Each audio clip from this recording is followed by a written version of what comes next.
Hi everybody! Today we'll take a look at the task discussion and comment. Aren't they the same task really? Not completely. Let's take a closer look.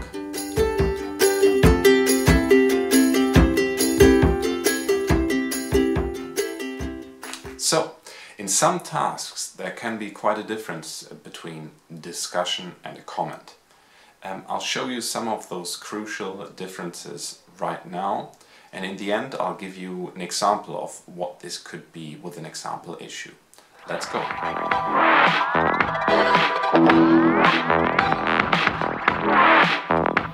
Now, discuss and comment are what we call operators. That means they tell you what to do and how to write the text, even within that one word.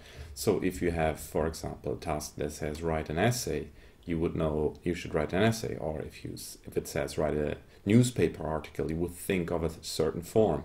And similarly, discuss and comment imply a certain form that we'll talk about here.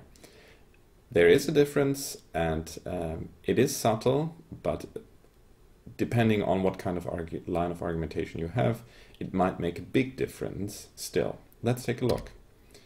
Now, it's best to talk about this with an example. Say we have the issue of changes in immigration policy in the United States.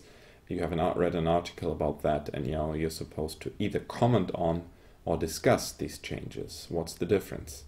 Now, in discuss, you will have one line of argument that, for example, supports these changes, so a pro line of argument. And very importantly, you will have another line of argument, so a contra line of argument that says why these changes are bad, for example. You need to have both in a discussion. A comment is different. You're freer to do what you or to say what you think in a comment, so you really only have your line of argumentation.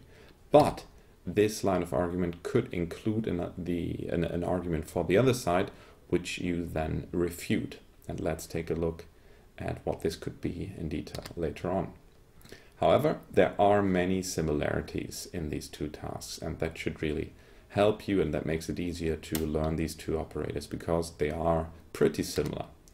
In both of them, you have an introductory paragraph that presents the issue that you will be writing about or refers to the article. You have a main part that has a number of paragraphs with a number of arguments, and it's structured logically. Logically means there are several options, but in a discussion you could have, for example, all the pro-arguments and then all the contra-arguments, or always one pro-argument followed by a contra-argument, etc. In a comment or in a discussion, you could also start with the strongest argument or with the weakest argument and work your way on from there.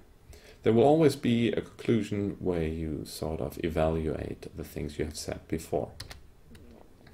Let's make an example for a structure. If you have this task, the same focus, and with different operators, comment on the changes in immigration policy and discuss the changes in immigration policy.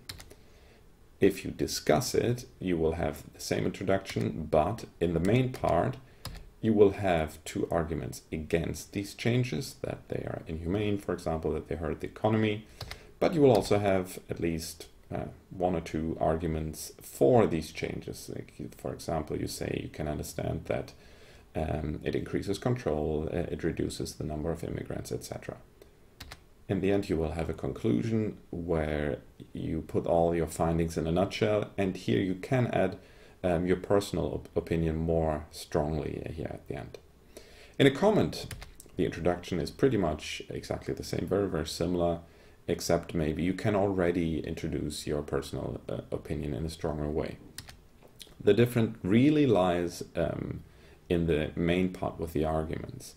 Here, and with this example, let's say you focus on the contra side, so you're against these changes. You could say, as in the other side, policy is not inhumane, it hurts the US economy. You could add another argument, undermines the idea of America as a place that welcomes immigrants.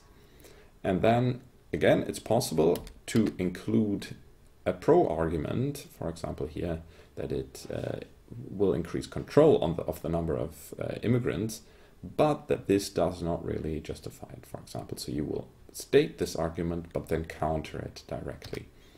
Your conclusion will be similar, but again, more focused on what your personal opinion is. So, that was my little video on discuss and comment. I hope it helped you a little bit and you feel securer now writing a text on one of these. If you have any questions, please let me know, contact me, and I'll try to get back to you. Goodbye!